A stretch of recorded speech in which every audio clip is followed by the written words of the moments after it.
Assalamualaikum warahmatullahi wabarakatuh. Perkenalkan, nama saya Nadia Salsabila, NPM 19 17 05 1046 dari kelas B, dengan mata kuliah Teori Informasi. Langsung aja masuk ke materi yang pertama, yaitu ada teori informasi. Pada materi ini kita akan membahas tentang apa itu teori informasi. Jadi, teori informasi ini adalah disiplin ilmu dalam bidang matematika terapan yang berkaitan dengan kuantitasasi data, sehingga data atau informasi itu dapat disimpan dan dikirimkan tanpa kesalahan ataupun error melalui suatu kanal komunikasi. Nah, dalam teori informasi ini ada yang namanya redundansi informasi. Apa itu redundansi? Redundansi adalah sesuatu yang bisa diramalkan atau diprediksikan karena prediktabilitasnya tinggi, maka informasi pun menjadi rendah. Apa fungsi dari redundansi? Nah, fungsi redundansi ini ketika kita kaitkan dengan masalah teknis, biasanya untuk membantu dalam mengatasi masalah komunikasi praktis. Contohnya, pada gambar di bawah ini ketika kita mengetik pada keyboard, misal kita mengetik pen, maka akan ada prediksi kata yaitu pendidikan ataupun pendahuluan. Selanjutnya materi yang kedua yaitu Overview of Information Theory, yaitu lebih dalam lagi tentang teori informasi. Pada materi yang kedua ini kita akan membahas kenapa kita harus mempelajari teori informasi. Tujuan kita membahas teori informasi ini yaitu untuk menyelesaikan masalah komunikasi dan menyalurkan informasi dengan cara yang efisien, yaitu dengan waktu dan ruang yang minimum. Di bawah ini ada alur kerja pengiriman data, di mana data atau informasi itu berasal dari sumber atau source, setelah itu dikirimkan ke transmitter, selanjutnya akan dikirimkan lagi ke sistem transmisi, selanjutnya akan dikirimkan ke receiver, dan yang terakhir adalah destination. Apa itu source transmitter akan kita bahas pada slide selanjutnya, yaitu source atau sumber adalah komponen yang membangkitkan informasi yang akan ditransmisikan. Selanjutnya informasi akan dimasukkan ke dalam transmitter, di mana transmitter ini adalah tempat di mana informasi yang berasal dari sumber atau source akan diproses agar dapat disalurkan oleh sistem transmisi. Nah, sistem transmisi ini akan menyalurkan sinyal dari transmitter ke penerima atau receiver. Apa fungsi dari sistem transmisi? Nah, fungsi dari sistem transmisi ini untuk mengirimkan informasi dari sumber ke penerima. Selanjutnya ada receiver. Pada receiver, informasi yang didapatkan tadi akan diolah lagi agar dapat dipahami oleh tujuan atau destination. Pada destination, informasi tersebut akan dihasilkan. Nah, ini ada contohnya di mana workstation ini berfungsi sebagai source, sedangkan transmitter itu adalah modem.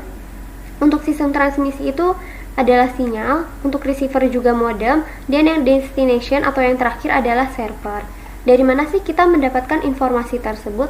Informasi tersebut dapat kita dapatkan dari film, dari buku ataupun teks. Setelah itu kita juga bisa mendapatkan informasi dari sebuah foto, bahkan dari suara. Selanjutnya, ada 3 macam informasi, yaitu yang pertama ada pragmatic information, merupakan hal yang terkait dengan penggunaan dan efek pesan. Yang kedua yaitu ada semantic information, merupakan hal yang terkait dengan arti pesan. Dan yang terakhir adalah syntactic information, adalah hal yang terkait dengan struktur pesan atau karakter yang membentuk informasi. Di sini saya ada 2 kalimat contoh, yaitu kalimat yang pertama adalah saya minum kopi di coffee shop. Untuk kalimat yang kedua adalah di coffee shop saya minum kopi. Nah, di antara 2 kalimat ini secara sintaktik atau sintaksis itu berbeda, namun secara semantik dan pragmatik adalah sama.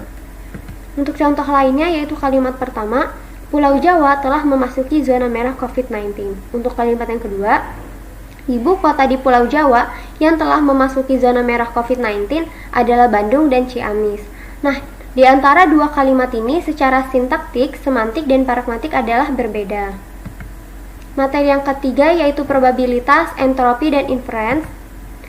Satuan ukur informasi dinyatakan dalam entropi.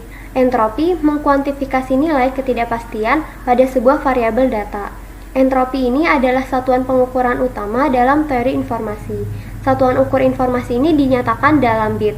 Entropi informasi sering dinyatakan sebagai banyaknya bit rata yang diperlukan untuk penyimpanan dan pengiriman informasi tersebut. Nah, dalam teori informasi ini, entropi memberitahu kita jumlah informasi yang terkandung dalam peristiwa yang kita amati.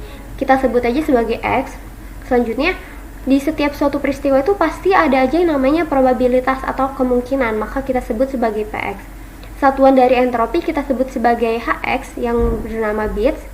Selanjutnya, entropi ini merupakan distribusi probabilitas dalam teori informasi dan digunakan untuk mengukur tingkat homogenitas distribusi kelas dari sebuah data atau dataset.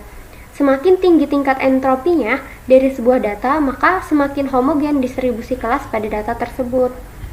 Nah, ini kita definisikan di mana Hx sama dengan min sigma x elemen x px log px, sehingga self entropinya itu IXI sama dengan log 1 per PI.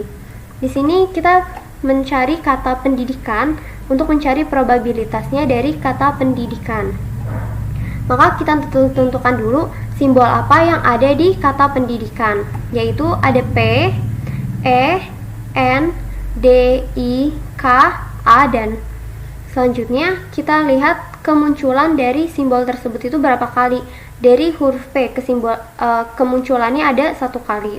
Untuk huruf E kemunculannya ada 1 kali. Untuk huruf N kemunculannya 2 kali. Untuk huruf D kemunculannya juga 2 kali. Untuk huruf I juga kemunculannya 2 kali. Dan untuk huruf K dan A kemunculannya 1 kali. Setelah itu kita jumlahkan kemunculan ini, maka hasilnya adalah 10. Ketika sudah dapat kemunculan dari semuanya, maka kita tentukan probabilitas dari setiap simbol, yaitu dengan cara saat kemunculan dari satu simbol itu dibagi jumlah seluruh kemunculan. Maka untuk simbol P kemunculannya adalah 0,1. Untuk simbol P probabilitasnya adalah 0,1. Untuk huruf E probabilitasnya adalah 0,1. Untuk huruf N probabilitasnya adalah 0,2. Untuk huruf D, I itu probabilitasnya 0,2 juga. Dan untuk simbol K sama A probabilitasnya adalah 0,1. Setelah itu probabilitas ini kita jumlahkan, maka hasilnya adalah 1. Kemudian kita mencari self entropi dari probabilitas yang kita dapatkan sebelumnya, di mana ketika probabilitasnya adalah 0,1, maka self entropi yang didapatkan adalah 3,322. Sedangkan untuk probabilitas 0,2 dari kata pendidikan, maka self entropi yang didapatkan adalah 2,322. Semakin tinggi probabilitas suatu simbol, maka self entropinya semakin kecil. Selanjutnya kita mencari entropi dari probabilitas dan self entropi yang telah kita dapatkan. Jika probabilitasnya 0,1 dan self entropinya adalah 3,322, maka entropinya adalah 0,3322. Jika probabilitasnya 0,2 dan self entropinya 2,322, maka entropinya adalah 0,2322. Maka kita dapatkan entropinya yaitu 2,254 dan bit yang dikirimkan adalah 20,254. Maka dari kata pendidikan yang dikirimkan adalah 2,254 dan bit yang dikirimkan adalah 20,254. Selanjutnya yaitu yang terakhir adalah kriptanalisis. Apa itu kriptanalisis? Kriptanalisis adalah ilmu yang mempelajari bagaimana membuat suatu pesan yang dikirim pengirim dapat disampaikan kepada penerima dengan aman, atau suatu ilmu dan seni untuk membuka ciphertext. Nah, ini ada alur sandinya, di mana plain text itu adalah naskah asli atau kata asli. Setelah itu dikunci atau dienkripsi, maka akan dihasilkan ciphertext, yaitu berupa sandi yang kita tidak tahu itu maksudnya apa. Setelah itu didekripsi, yaitu dibuka lagi sehingga menjadi plain text, yaitu naskah yang asli seperti semula. Apa itu enkripsi? Enkripsi adalah proses mengubah suatu pesan asli atau plain text menjadi suatu pesan dalam bahasa sandi atau ciphertext. Nah, untuk dekripsi itu kembalikan dari enkripsi, yaitu proses pengubah pesan dalam suatu bahasa sandi menuju pesan asli. Secara matematis algoritma Cipher dapat dirumuskan sebagai berikut, yaitu S sama dengan T plus K mod 26, di mana S itu adalah teks, T adalah teks terang, dan K itu adalah kunci. Terdapat 4 jenis Cipher substitusi, yaitu yang pertama Cipher abjad tunggal, yang kedua yaitu Cipher substitusi homofonik, yang ketiga adalah Cipher abjad majemuk, yang mana contohnya adalah Vigenère Cipher, Beaufort Cipher, dan yang terakhir adalah Cipher substitusi poligram, contohnya adalah Caesar Cipher. Selanjutnya saya akan menggunakan contoh dari Caesar Cipher. Apa itu Caesar Cipher? Caesar Cipher adalah jenis enkripsi dengan cara menukar setiap huruf dalam naskah asli dengan huruf lain dalam naskah acak atau naskah yang tidak benar atau sandi. Besar atau kecil huruf itu dipertahankan dalam naskah acak. Dengan kata lain, ketika huruf besar ditukar dengan huruf besar, huruf kecil juga ditukar dengan huruf kecil. Tetapi spasi, titik, koma, dan tanda lainnya itu tidak ditukar, jadi tetap sama dengan naskah aslinya. Penukaran huruf tersebut dengan cara shift transformation, yaitu dengan rumus C sama dengan P plus BC jika P plus BC kurang dari N, P plus BC min N jika P plus BC lebih dari sama dengan N. Di mana C ini adalah kode bilangan karakter acak dan P ini adalah kode bilangan karakter asli, BC adalah besarnya shift dan N adalah besarnya perbendaharaan karakter dengan kode 0 sampai N-1. Nah, untuk rumus enkripsi yaitu C sama dengan P plus BC MN, di mana BC lebih besar sama dengan tak terhingga, namun kurang dari sama dengan tak terhingga. Nah, berdasarkan rumus enkripsi di atas, maka didapat rumus dekripsi yaitu P sama dengan C min BC jika C lebih besar sama dengan BC, C min BC plus N jika C kurang dari BC. Yang sesuai dengan relasi ekuivalennya adalah P sama dengan C min BC mod N, di mana BC lebih besar sama dengan tak terhingga, namun kurang dari sama dengan tak terhingga. Nah, di sini ada contohnya. Di sini saya menggunakan dari dekripsi, di mana kita merubah dari sandi menuju kata yang asli, yaitu kata aslinya adalah Nadia Salsabila.